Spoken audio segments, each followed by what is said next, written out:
Magandang umaga mga ka-happy hour. At narito ang mga balita para sa MBC TV Network News Update 9 AM edition. NFA aminadong tali ang kamay sa selling price ng mga ipinasubastang aging rice. Ating panuurin sa MBC TV Network News ni Kyle Bulyas. Wala pa ring kapangyarihan ng National Food Authority na magtakda ng ceiling price para sa mga ipinasubasta nilang aging stocks ng bigas sa mga rice trader. Ayon kay NFA Administrator Larry Lacson, desisyon na ng mga trader kung ibebenta nila ito ng diretsyo o ireremil at ibebenta sa mas mataas na presyo. Ginawa ni Lacson ang pahayag kasunod ng pag-auction nila sa mga aging stocks kung saan umabot sa higit 936 million pesos ang kanilang kinita.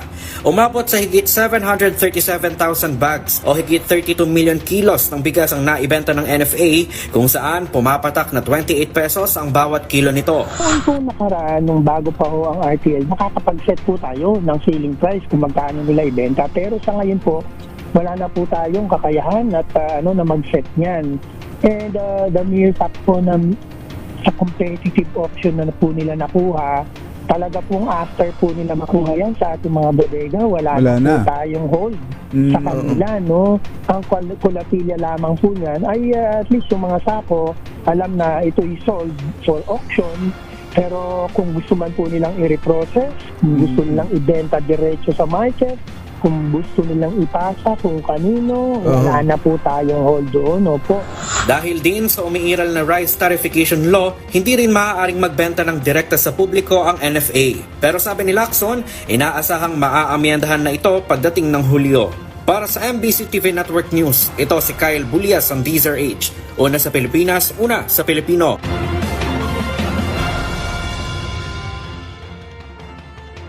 Samantala, FPRRD tanggap ng mamamatay sa ICC prison.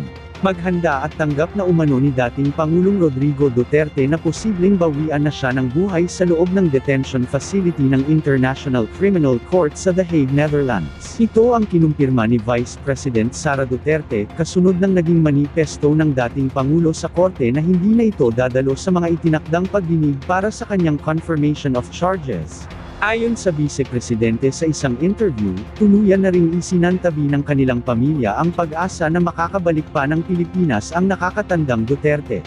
Dagdag pa ng pangalawang Pangulo, nakasaad mismo sa opisyal na dokumento ng kanyang ama sa ICC ang pagtanggap nito, sa kanyang sinapit sa kamay ng International Tribunal.